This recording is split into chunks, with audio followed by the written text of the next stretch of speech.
et bienvenue sur Entrepreneuses en maternité, le Basecamp, le podcast dédié aux femmes entrepreneuses qui se préparent à l'aventure incroyable et parfois déroutante de la maternité. Je suis Julie, online business manager spécialisée dans la structuration d'entreprises des femmes entrepreneuses qui se préparent à devenir maman. Et je suis passionnée par l'idée d'aider les femmes à concilier l'entrepreneuriat avec leur vie de maman. Dans ce podcast, je t'accompagne pas à pas pour organiser ton entreprise, anticiper les défis de la maternité et vivre cette transition avec sérénité pour profiter à 100% de ton congé maternité. Tu y trouveras des conseils pratiques, des outils concrets et des histoires inspirantes pour te permettre de prendre soin à la fois de ton business et de toi-même à l'approche du congé maternité. Alors que tu sois déjà maman ou sur le point de le devenir, installe-toi confortablement. Ici, c'est ton camp de base, un espace pour réfléchir, planifier et avancer avec confiance vers ton congé maternité.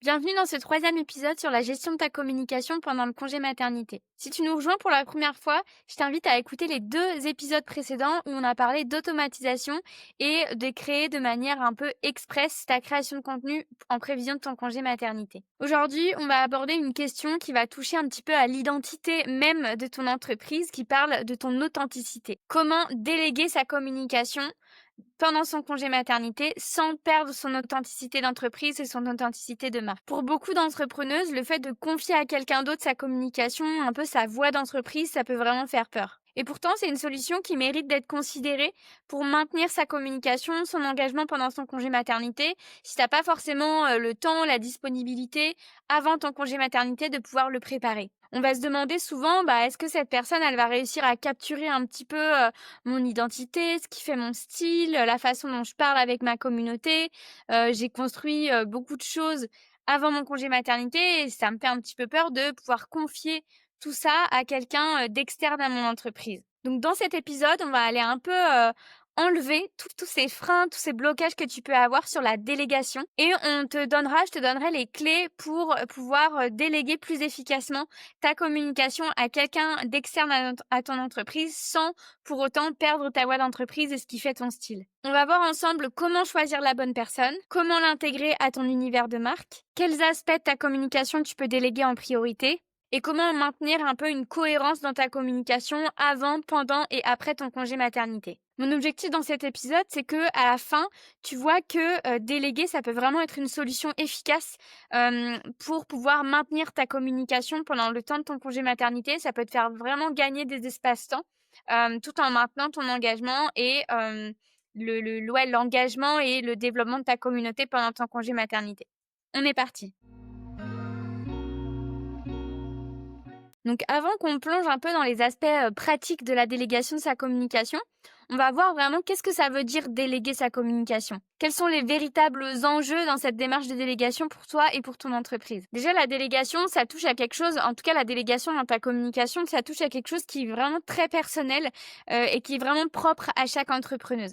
Déjà, ça va toucher un peu à ta voix d'entreprise, à ton style, à la façon dont tu communiques avec ta communauté, qui font vraiment partie intégrante, on va dire, de la valeur que tu apportes dans tes accompagnements, dans tes services auprès de tes clients. C'est vraiment des éléments qui sont hyper importants pour toi parce que c'est ce qui va faire que tu es attractive pour tes clients et tes clientes et qui va faire qu'on te choisit toi plutôt que quelqu'un d'autre. C'est donc tout à fait normal de pouvoir un peu envisager cette délégation avec beaucoup de prudence en te préparant correctement pour ne pas déléguer cette partie de ton entreprise à n'importe qui. Donc déjà, qu'est-ce qu'on entend par authenticité dans un contexte professionnel? C'est un mot un peu à la mode qu'on entend un peu à tout va parfois.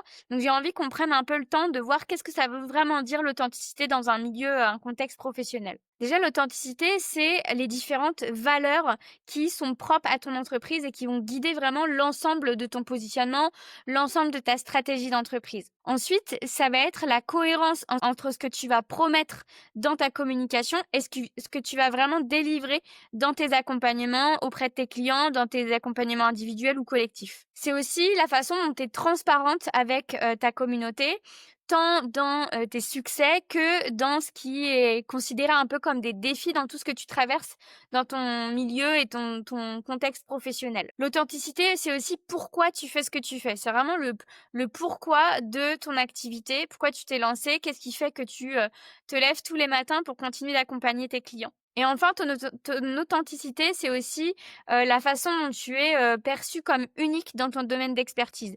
Est-ce que tu as une méthode signature? Est-ce que tu as une façon d'accompagner tes clientes qui est hyper différent de ta concurrence?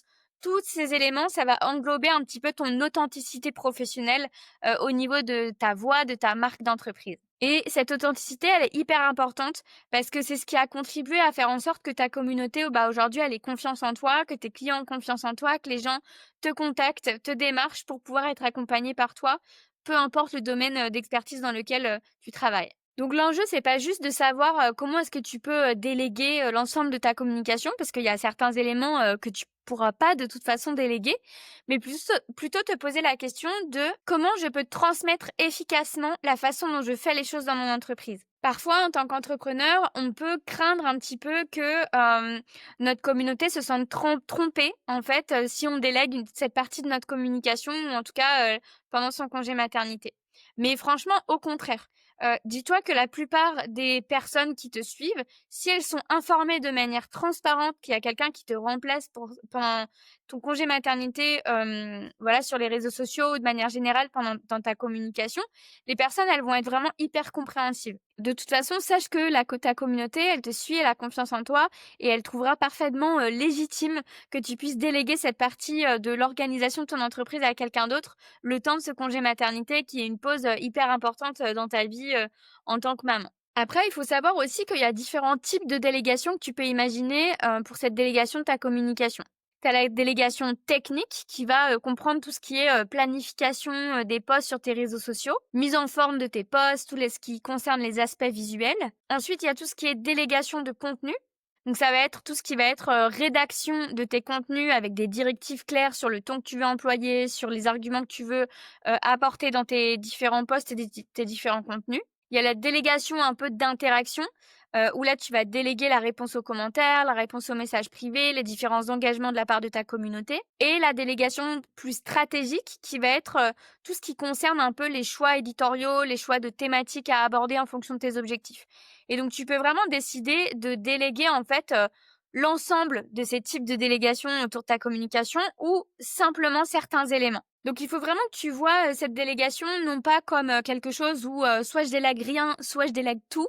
C'est vraiment hyper adaptable en fonction, de ton besoin, en fonction de ton énergie, en fonction de ton budget, en fonction de tes envies. Il faut vraiment que tu trouves un peu ton équilibre, ce qui va faire que tu vas être suffisamment, sereine et à l'aise avec le fait de déléguer cette partie, de ton entreprise pendant ton congé maternité. Et évidemment, il faut que ça soit, fait de manière, transparente, de manière ouverte avec la personne à qui tu vas te déléguer, cette partie de ta communication. Alors maintenant, on va voir comment identifier un peu la personne idéale pour déléguer ta communication pendant ton congé maternité. Évidemment, tu vas pas choisir au hasard cette personne qui va un peu, porter ta voix d'entreprise autour de ta communication pendant ton congé maternité. C'est hyper important de savoir à qui tu veux faire appel et de prendre le temps de, faire appel à cette personne pour, prendre en main ta communication. Il y a plusieurs types de professionnels qui existent en tant que freelance aujourd'hui qui peuvent, reprendre, une partie ou toute ta communication pendant ton congé maternité. Par exemple, le profil qu'on connaît le plus en général, c'est un ou une community manager. Cette personne, elle va être expérimentée dans la, mise en place des réseaux sociaux, dans les engagements des réseaux sociaux, dans la création de contenu autour de différentes plateformes, de communication. Elle est aussi habituée à s'adapter à différents langages de marque, différentes voix d'entreprise, de par, ses divers, clients qu'elle peut avoir à gérer, tous les mois. Et elle est aussi habituée ou cette personne, elle est aussi habituée à gérer les différentes interactions et les différents engagements sur les plateformes de réseaux sociaux. Donc c'est vraiment une personne que je trouve idéale si jamais tu as une présence, forte et importante sur les réseaux sociaux et en tout cas que les réseaux sociaux sont vraiment, ton principal vecteur de communication. Ensuite, il y a les profils de, rédacteurs, rédactrices ou copywriters en fonction de comment on les appelle et eux, ils vont être vraiment spécialisés dans la création de contenu. Donc c'est vraiment le contenu écrit qui va, un peu aller capturer un style spécifique, dans ce que tu veux raconter à ton audience. C'est un profil qui est vraiment idéal, par exemple, si tu envoies beaucoup de newsletters ou si tu veux créer pas mal d'articles de blog sur des thématiques assez pointues et assez spécifiques. et que c'est vraiment des pièces de contenu qui vont constituer, la majorité de ta communication. C'est vraiment un profil qui est assez différent du community management. Ensuite, tu as aussi, pourquoi pas, des assistantes virtuelles qui sont spécialisées en communication. Donc là, ça va être des profils qui vont être un petit peu plus polyvalents, qui vont être capables de gérer, plus de choses variées qu'un ou une community manager ou qu'un, copywriter. Parce que cette personne, elle va à la fois gérer la partie, on va dire, administrative, donc par exemple, potentiellement la gestion de tes prospects ou la gestion de tes demandes clients et en même temps, la partie, publication des posts, animation des posts et puis, éventuellement répondre aux commentaires, et engager en fait, le temps de ton congé maternité sur tes réseaux sociaux. Donc c'est une bonne option si jamais tu as besoin d'avoir quelqu'un qui gère un peu différents aspects de ta communication.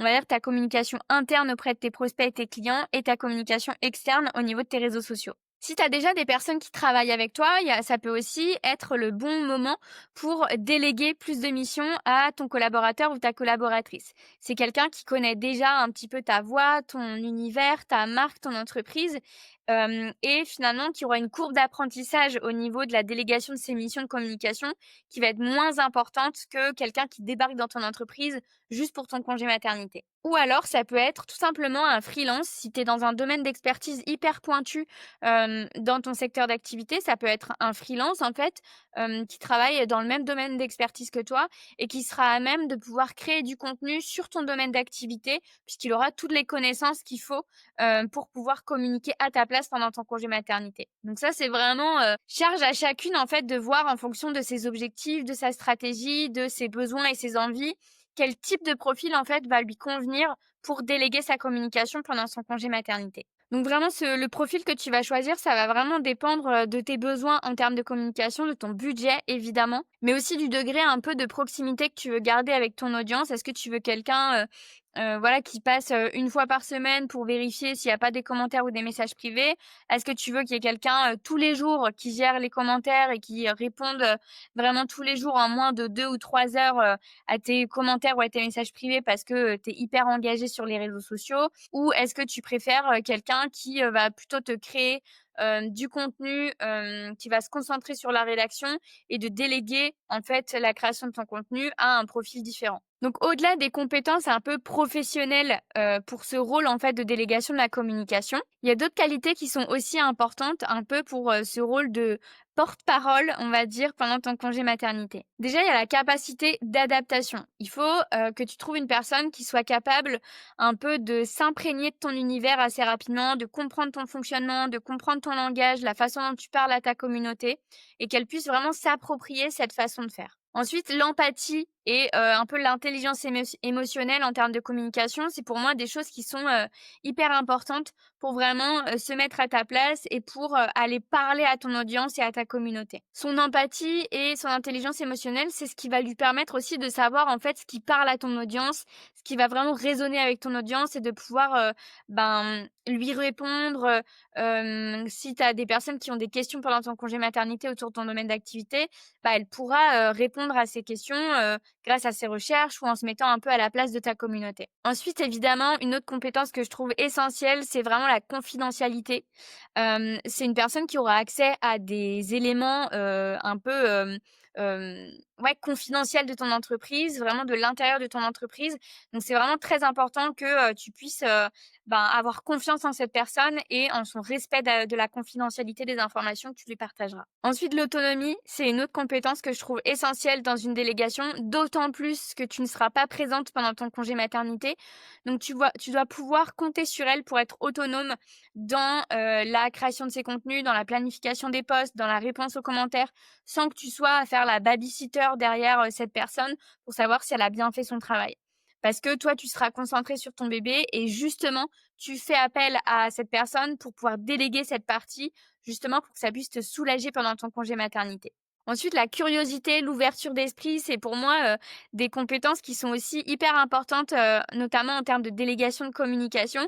Parce que cette personne, elle va devoir apprendre un nouveau secteur d'activité si elle connaît pas ton univers.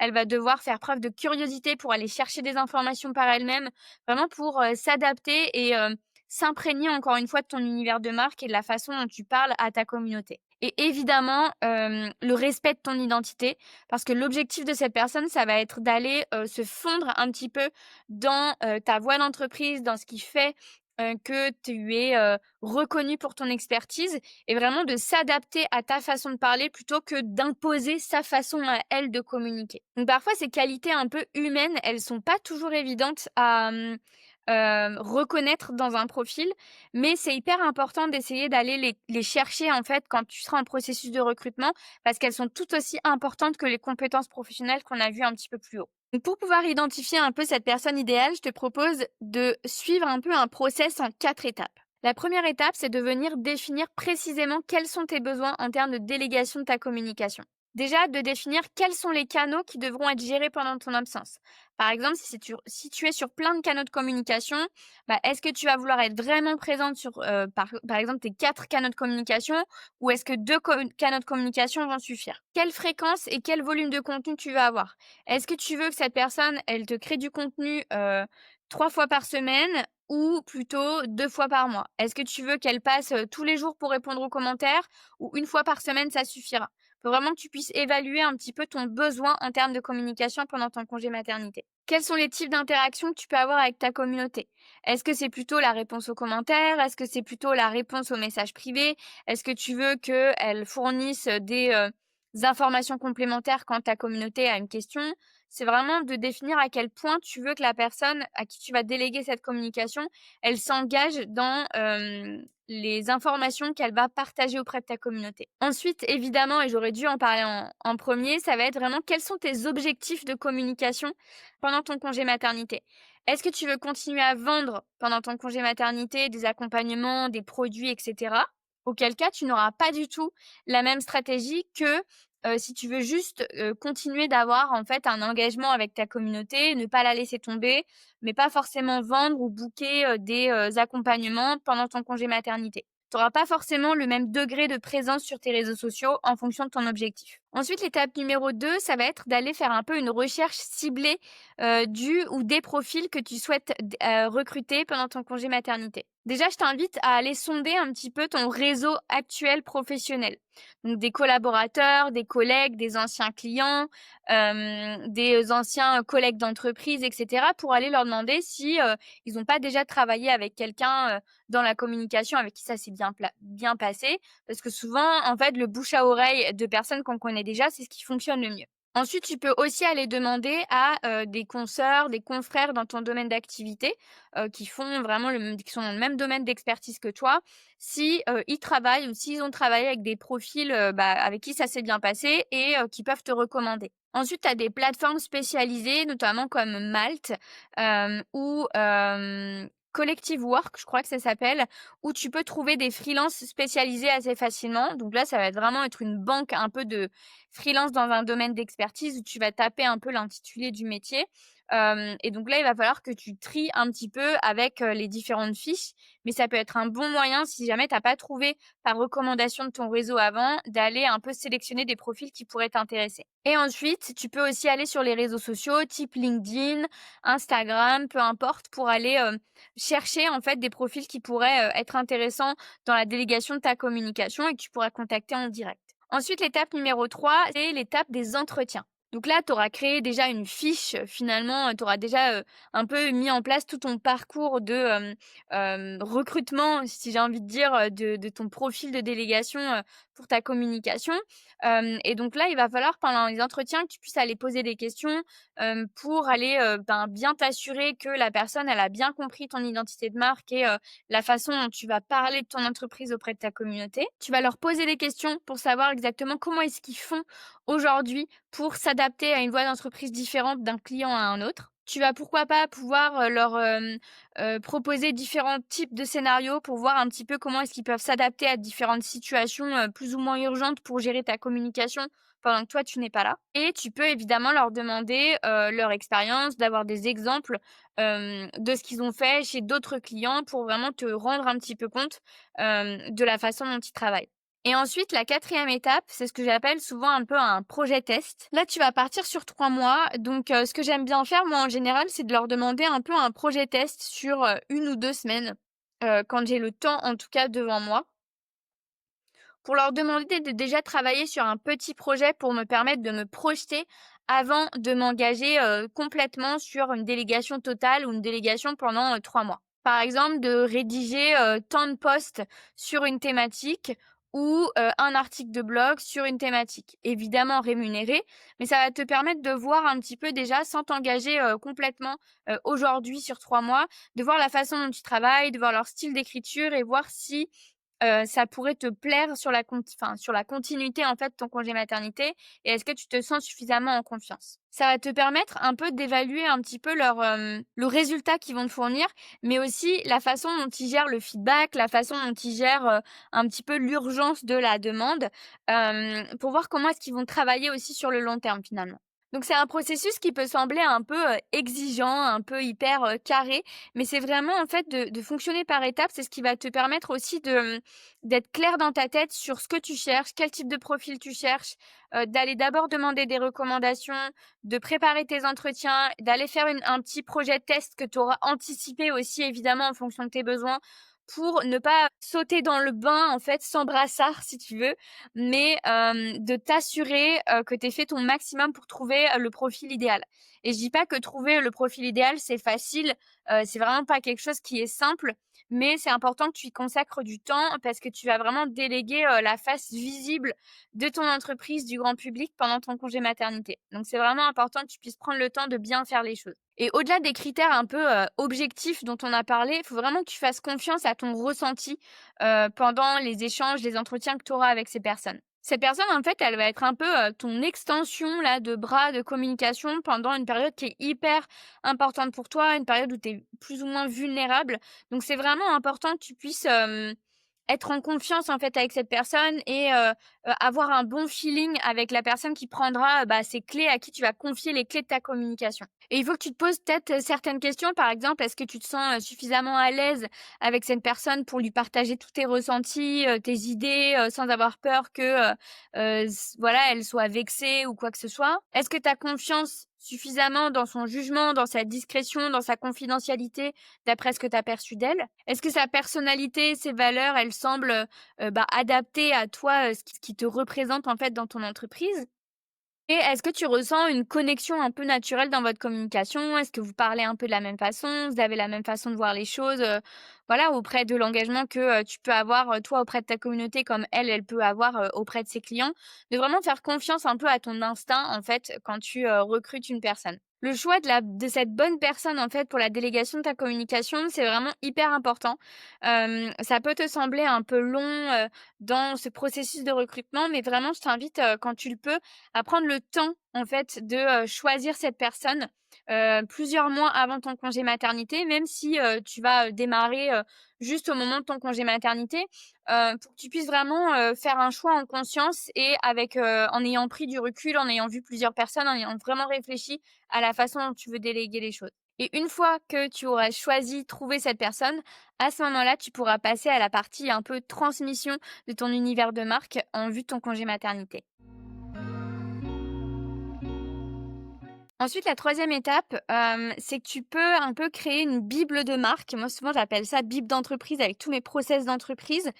Mais là, on va plutôt parler, de bible de marque, où tu vas venir partager un petit peu tout ce qui fait ton entreprise. Donc déjà, tu vas pouvoir partager ton positionnement d'entreprise. C'est quoi ta mission d'entreprise? Pourquoi est-ce que tu fais les choses aujourd'hui? Quel est ton objectif, professionnel avec ton entreprise? C'est quoi ta vision dans 5 ans, 10 ans? Où est-ce que tu veux arriver avec ton entreprise? Est-ce que tu as des valeurs qui sont hyper importantes pour toi? Des valeurs qui sont fondamentales pour toi, par exemple la liberté, par exemple, la bienveillance, l'autonomie, peu importe. Voilà, de vraiment parler de des valeurs qui sont fortes pour toi et dans ton entreprise. Est-ce que tu as une proposition de valeur unique? Alors je sais que c'est un peu, rébarbatif comme mot, mais est-ce que tu as une façon de, pouvoir proposer ton expertise et ton accompagnement qui est hyper différent, et qui vraiment te différencie de ta concurrence? C'est quoi ton public cible? C'est quoi ton avatar, tes prospects, l'âge qu'ils ont, où est-ce qu'ils habitent, quelle est leur profession, quelles sont leurs problématiques, quelles sont leurs peurs et cetera?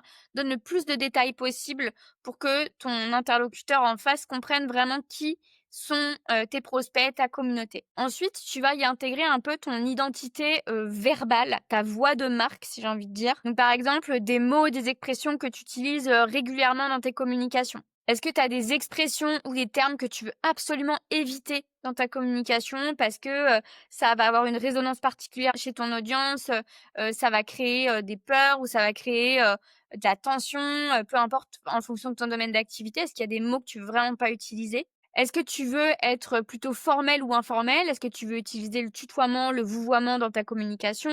Est-ce que tu utilises l'humour? Quel type d'humour tu utilises auprès de ta communauté? Est-ce que tu as des tics de langage dont tu es consciente dans ta communication et qui font partie de ton univers de marque? Est-ce que tu as une approche particulière aussi pour tout ce qui est storytelling, pour ce qui est de partager tes expériences personnelles? Est-ce que tu as une façon dont tu le partages de manière régulière? Tout ça, ça va faire un peu ta voix d'entreprise et la façon dont tu communiques verbalement ou à l'écrit avec ta communauté. Ensuite, tu vas pouvoir y intégrer ton identité visuelle. Donc, est-ce que tu as une palette de couleurs avec des codes couleurs que tu utilises régulièrement dans tes communications? Est-ce que tu as une police d'écriture aussi que tu utilises qui est hyper importante à respecter pour toi? Est-ce que tu as un style de photo, d'illustration que tu utilises, une banque d'images que tu utilises dans tes réseaux sociaux ou dans ta communication de manière générale? Est-ce que tu as des templates aussi, des modèles de création graphique que tu utilises régulièrement? Tout ça, ça peut être intégré dans ton identité visuelle. Enfin, est-ce que tu as des règles un peu d'engagement avec ta communauté? Est-ce qu'il y a une façon dont tu réponds aux commentaires positifs ou négatifs, par exemple? Est-ce que tu as une façon de gérer les critiques, les commentaires difficiles? Est-ce que tu as une approche particulière pour répondre aux messages privés? Est-ce que tu as un délai habituel de réponse aussi, voilà, tu réponds par exemple, sous 2 heures de manière générale et que la personne à qui tu délègues ta communication, va mettre pas 8 heures à répondre à un commentaire alors que toi tu mets beaucoup moins de temps d'habitude. Donc vraiment, ça va servir de guide en fait à la personne à qui tu vas déléguer ta communication et ça va permettre aussi vraiment de lui montrer qu'est-ce qui fait ta marque, qu'est-ce qui anime ton entreprise dans ta communication auprès de ta communauté.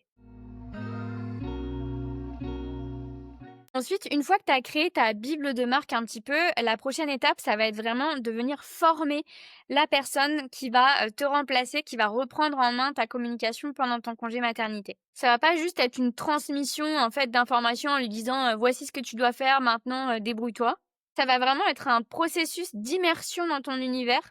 Donc c'est vraiment important de prendre le temps de transmettre les éléments à la personne pour qu'elle puisse vraiment s'imprégner de ta communication. Donc là, je vais t'inviter vraiment à avoir un peu ce processus d'immersion en différentes phases pour que ça soit vraiment graduel pour la personne qui va intégrer ton entreprise en vue d'une délégation complète pour ton congé maternité. La première phase, ça va être une phase d'observation et d'analyse. En général, ça peut durer 1 ou 2 semaines. La personne, elle va venir observer comment est-ce que tu communiques, que ce soit en présentiel, que ce soit en distanciel. Elle va venir analyser un petit peu des contenus, des communications que tu as pu partager auparavant pour en retirer un petit peu des éléments qui reviennent régulièrement, se faire vraiment une idée de la façon dont tu communiques et lui donner le temps vraiment d'analyser la façon dont tu fais les choses, qu'est-ce qui fait que tu es toi dans ton entreprise, qu'est-ce qui te différencie de ton entreprise, etc. Ensuite, vous allez prendre le temps de discuter ensemble de tes choix, de tes objectifs, de tes envies, pour qu'elle comprenne vraiment bien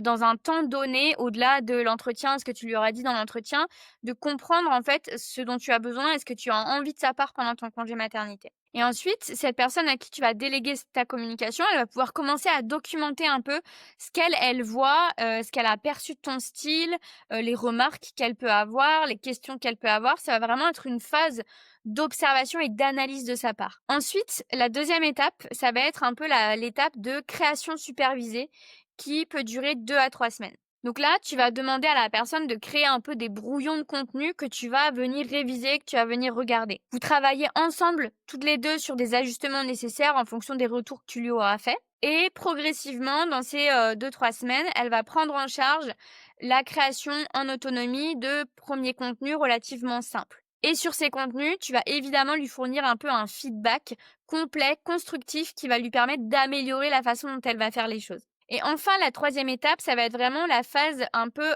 d'autonomie qui va durer à peu près 2 semaines. Donc là, la personne à qui tu vas déléguer ta communication, elle va gérer elle-même les canaux de communication que vous aurez définis ensemble avec une supervision qui est beaucoup plus légère de ta part pendant, sa prise en main des canaux de communication. Tu vas définir avec elle un système de validation efficace, donc en essayant au mieux d'anticiper avant ton congé maternité, ces contenus parce que tu seras pas, là pour valider ces contenus pendant ton congé maternité. Elle commence à interagir aussi avec ta communauté au niveau des commentaires, des messages privés. Tu viens regarder si ça te convient dans la façon dont elle répond aux personnes et dans la façon dont elle interagit avec ta communauté. Et là, toi, dans cette phase de 2 semaines, dans cette troisième phase, tu interviens vraiment sur des éléments qui sont, vraiment hyper importants pour toi. Essaye de ne pas être dans le contrôle, un peu le micromanagement parce que vraiment c'est quelque chose, qui est, pas du tout, bien pour toi parce que ça va te créer des tensions et qui est vraiment hyper aussi, anxiogène, stressant pour la personne qui est déjà en train de s'adapter un peu à ton entreprise. Vraiment, pose-toi la question: «Est-ce que c'est vraiment, vraiment important? Est-ce que ça va changer la donne si la personne qui gère ma communication, elle fait les choses un tout petit peu différemment de moi?» Et d'avoir cette phase de progression sur plusieurs personnes, sur plusieurs semaines, ça va vraiment permettre en fait à cette personne de s'imprégner, progressivement de l'univers de ton entreprise. Et ça va lui permettre petit à petit de devenir plus autonome dans sa création de contenu, dans son engagement avec ta communauté et cetera, sans avoir, vraiment un peu cette, hauteur, et de se dire: «Oh là là, j'arrive, chez un client, il y a beaucoup de choses à faire et hop, je dois être plongée dans le bain directement, être autonome tout de suite». Non. Là, vraiment, tu y vas par phase progressive pour que, toi et la personne en face se sentent suffisamment en confiance pour pouvoir, gérer en toute autonomie pendant ton congé maternité. Ensuite, pendant toute cette phase de transmission, je te renvoie à d'autres épisodes, où j'ai, traité beaucoup plus en détail de ces éléments. Mais c'est hyper important que tu puisses anticiper des process de communication sur la façon dont tu fais les choses pour qu'une personne qui arrive dans ton entreprise, qui va reprendre toute la partie création de contenu, gestion de ta communication, elle puisse déjà se baser sur des process qui sont écrits, qui sont détaillés, avec les différentes étapes qui renvoient vers les bons, dossiers dans ton Google Drive, par exemple, ou dans ta Dropbox, qui renvoient vers le fichier des photos, des illustrations que tu as pu créer auparavant. C'est vraiment hyper important de prendre le temps de créer ces process avant, l'arrivée, en fait, de cette personne pour qu'elle puisse déjà avoir une base de travail, et comprendre un peu comment tu fais les choses sans réinventer la roue, finalement, pour ton congé maternité. Je te renvoie à d'autres épisodes, de podcasts que tu retrouveras sur ma chaîne si jamais tu veux aller plus en détail sur la création des process. Ensuite, quelque chose d'important qui est vraiment, laissé à ta charge, laissé à ton envie aussi, c'est de pouvoir présenter éventuellement cette personne, à ta communauté, de clients, de prospects sur les réseaux sociaux, en interne dans ta communauté si tu as une communauté de clients et cetera, pour la présenter un peu formellement avant ton départ. Tu vas pouvoir expliquer clairement quel va être le rôle de cette personne, quelle va être la durée de son intervention, pouvoir éventuellement valoriser ses compétences auprès de ta communauté et dire pourquoi est-ce que tu lui fais confiance. Vraiment, je t'invite à être, 100% transparente ici, en précisant à ta communauté qu'est-ce qui va changer pendant ton congé maternité et qu'est-ce qui va rester identique. Et invite ta communauté à accueillir, cette nouvelle personne chaleureusement, voilà, dans les posts, dans les messages privés, peu importe, pour que cette personne, elle se sente accueillie et que ta communauté, elle comprenne un petit peu tes choix et que, elle soit pas surprise, de, trouver une nouvelle personne, sur tes réseaux sociaux pendant ton congé maternité, dans la signature des mails et cetera. Donc évidemment, à l'arrivée de cette personne qui va, reprendre en main ta communication pendant ton congé maternité, il faudra que tu, évalues exactement ce que tu veux que cette personne elle fasse, à quel point tu veux qu'elle aille dans le détail, auprès de ta communauté, comment est-ce qu'elle va gérer les imprévus, les réponses, aux commentaires, critiques, quelles vont être les urgences, pour te communiquer, pour te contacter. Vraiment, il va falloir que tu définisses tous ces éléments-là, un peu d'arbre à décision, autour de ta communication, pour que cette personne sache exactement quoi faire pendant ton congé maternité. Enfin, la délégation de ta communication, c'est pas forcément juste une solution temporaire pour ton congé maternité. Ça peut vraiment être une expérience hyper riche pour toi qui va transformer vraiment, durablement la façon dont tu travailles dans ton entreprise et dans la façon de gérer un petit peu ta présence en ligne. Donc c'est important de pouvoir, à minima, anticiper un peu ton retour et de prendre le temps de, prendre du recul pour capitaliser sur cette expérience de délégation,